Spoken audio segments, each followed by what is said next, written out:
सबसे पहले भूमि को गोबर से लीपना चाहिए। फिर जल की रेखा से मंडल बनाकर उस पर तिल और कुश घास बिछाकर मरणासन्न व्यक्ति को उस पर लेटा देना चाहिए। उसके मुंह में पंचरत्न, स्वर्ण आदि डालने से सब पापों को जल मुक्त कर देता है। भूत, प्रेत, आत्माएं और यम के दूत अपवित्र स्थान और जमीन के ऊपर रखे चारपाई से मृत शरीर में प्रवेश करते हैं। उसके मुंह में गंगा जल डालना चाहिए अथवा तुलसी का पत्ता रखना चाहिए। कोई भी शोक न मनाता हुआ उसके पास प्रभु का नाम ले। जब तक प्राण है विष्णु के नाम ले। यमराज अपने दूतों को आदेश देता है कि मेरे पास उन आत्माओं को लाओ जो हरि का नाम नहीं लेते। ओम हरि को जपने वाले मेरे पास नहीं आते। पापी मनुष्य जो नारायण को नहीं मानते, उनके कितने ही पुण्य कर्म उनके पापों को नहीं मिटा सकते हैं। हे गरुड़, जाने या अनजाने में मनुष्य जो भी पाप करते हैं, उन पापियों की शुद्धि के लिए उन्हें प्रायश्चित करना चाहिए। शास्त्रों में 10 विधि स्नान, चंद्रयान्या व्रत, गौदान आदि का उल्लेख किया गया है। यदि मनुष्य उनमें क्षमता के कारण सफल न हो रहा हो तो कम से कम चौथाई प्रायश्चित अवश्य करना चाहिए। तत्पश्चात 10 महादान गौ, भूमि, तिल, स्वर्ण, घी, वस्त्र, गुड़, रजत, लवण इनका दान करना चाहिए। ये पाप की शुद्धि के लिए पवित्रता में एक से एक बढ़कर हैं। यम द्वार पर पहुंचने के जो मार्ग बताए गए हैं वह अत्यंत दुर्गंधित, मवाद, रक्त आदि से परिव्याप्त है। अतः उस मार्ग में स्थित वैतरणी नदी पार करने के लिए वैतरणी गौ, जो गौ सर्वांग काली हो और जिसकी थन भी काली हो, का दान करना चाहिए। यह सब उत्तम प्रकृति वाले ब्राह्मण को देना चाहिए। पददान का महत्व।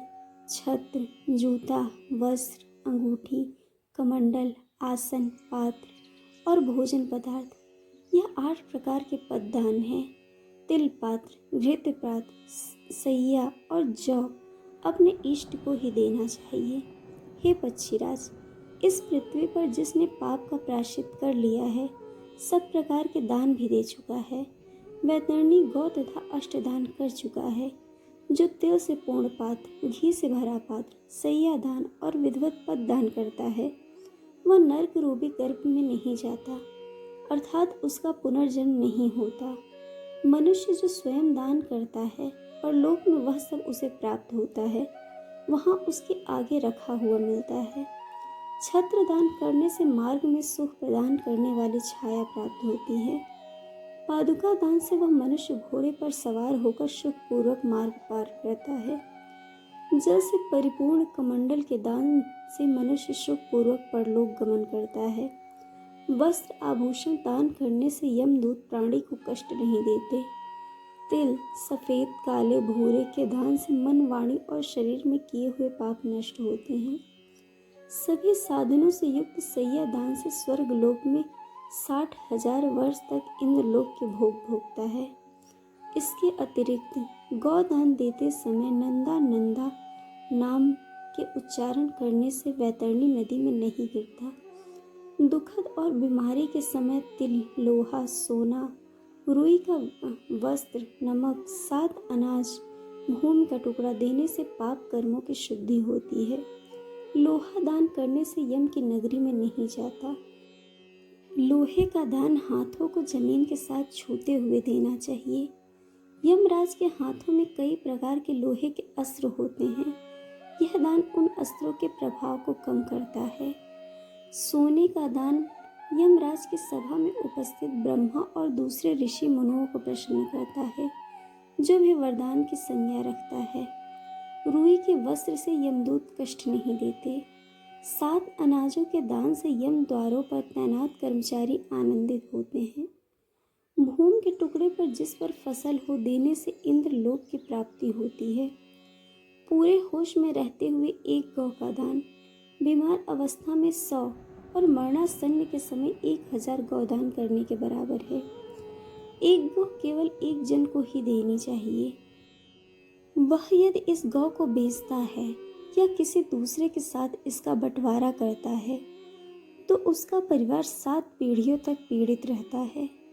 सभी नहाने वाले पवित्र स्थल, ब्राह्मणों के निवास स्थान, सूर्य चंद्र ग्रहण, नए चांद वाले दिन, थोड़ी संपत्ति, धन अपने हाथों से दान में दी हुई का प्रभाव सदा ही रहता है। धन, पत्नी, संपत्ति, परिवार सब विनाश होने वाले हैं। इसके लिए पुण्य कर्मों को संचित करो। पुण्य दान छोटे बड़े में से कोई फर्क नहीं पड़ता। लालच के कारण जो पापी लोग बीमारियों में पुण्य दान नहीं करते वह सदा दुखी रहते हैं। पुत्र, पौत्र, भाई, बंधु, मित्र जो मरणासन व्यक्ति के लिए दान पुण्य नहीं करते उन्हें ब्राह्मण हत्या का पाप लगता है। इन बताए गए सभी प्रकार के दानों में प्राणी की श्रद्धा और अश्रद्धा से आई हुई दान की अधिकता और कमी के कारण उसके फल में श्रेष्ठता और लघुता आती है। भूमि पर बने इस मंडल में ब्रह्मा, विष्णु, रुद्र, लक्ष्मी तथा अग्नि देवता विराजमान हो जाते हैं। अतः मंडल का कार्य निर्माण अवश्य करना चाहिए। मंडल विहीन भूमि पर प्राण त्याग करने पर उसे अन्य योनि नहीं प्राप्ति होती। उसकी जीव आत्मा वायु के साथ भटकती रहती है। तिल मेरे पसीने से उत्पन्न हुए हैं। इसका प्रयोग करने पर असुर, दानव, दैत्य भाग जाते हैं। एक ही तिल का दान स्वर्ण के 32 सेर तिल के बराबर है। कुछ मेरे शरीर के रोम से उत्पन्न हुए हैं। कुछ के मूल में ब्रह्मा, मध्य में विष्णु तथा अग्रभाग में शिव को जानना चाहिए। इसलिए देवताओं की प्राप्ति के लिए मुख्य रूप से कुश को और पितरों की तृप्ति के लिए तिल का महत्व है। हे पक्षी श्रेष्ठ, विष्णु एकादशी, व्रत, गीता, तुलसी, ब्राह्मण और गौ, यह 6 दुर्गम असार संसार में लोगों को मुक्ति प्रदान करने के साधन हैं। अंतिम सांसों में ओ गंगा, भागवत गीता के श्लोकों अथवा हरि का नाम जपने से मंगलकारी होता है।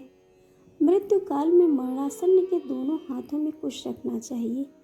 इससे प्राणी विष्णु लोक को प्राप्त होता है। लावना रस पितरों को प्रिय होता है, अतः स्वर्ग प्रदान करता है। उसके समीप तुलसी का पेड़, शालिग्राम की शिला जो कि सभी पापों को नष्ट करती है, भी लाकर रखें। जिस घर में तुलसी स्थल बनाकर तुलसी की पूजा होती है वह एक पवित्र नहाने का स्थान माना जाता है और यम के दूत वहाँ नहीं आते। इसके बाद यथा विधान सूतकों का पाठ करना चाहिए। ऐसा करने से मृत्यु मुक्तिदायक होती है। शोक न मनाते पुत्र को सर मुंडवाकर नए वस्त्र धारण कर अपने प्रियजनों के साथ लाश को नहलाना चाहिए। इसके बाद मरे हुए व्यक्ति शरीरगत विभिन्न स्थानों में मुख, नाक के छिद्र, नेत्र, कान, लिंग, ब्रह्मांड पर सोने की सलाखें रखें। उसके शव को 2 वस्त्रों से आच्छादित करके कुमकुम और अच्छे से पूजन करना चाहिए। घर की बहुरानी और दूसरों को लाश के गिर्द चक्कर लगाकर उसे पूजना चाहिए और मरण स्थल पर चावल और खीर यानी कि लाई अर्पित करना चाहिए। ऐसा करने से धरती माता को दिव्य शक्तियाँ प्राप्त होती हैं। पुष्पों की माला से विभूषित करके उसे पुत्र, बंधुओं के साथ द्वार से ले जाया जाए। उस समय पुत्र को मरे हुए पिता के शव को कंधे पर रखकर स्वयं ले जाना चाहिए। यदि मनुष्य को मोक्ष न मिलता हो तो पुत्र नरक से उसे उद्धार कर देता है। जो पुत्र लाश को कंधा देता है उसे हर कदम पर अश्वमेघ यज्ञ का फल मिलता है। दोस्तों, आज आप सबको गरुड़ पुराण का 2वां भाग सुनाया गया। इसी प्रकार प्रतिदिन एक भाग प्रस्तुत किया जाएगा। जिसको सुनने के लिए चैनल को सब्सक्राइब और वीडियो को लाइक शेयर करना बिल्कुल मत भूलें। दोस्तों, आपको वीडियो कैसी लगी यह हमें कमेंट करके ज़रूर बताइएगा। वीडियो देखने के लिए आप सबका बहुत बहुत धन्यवाद। जल्द मिलेंगे एक और नई वीडियो के साथ।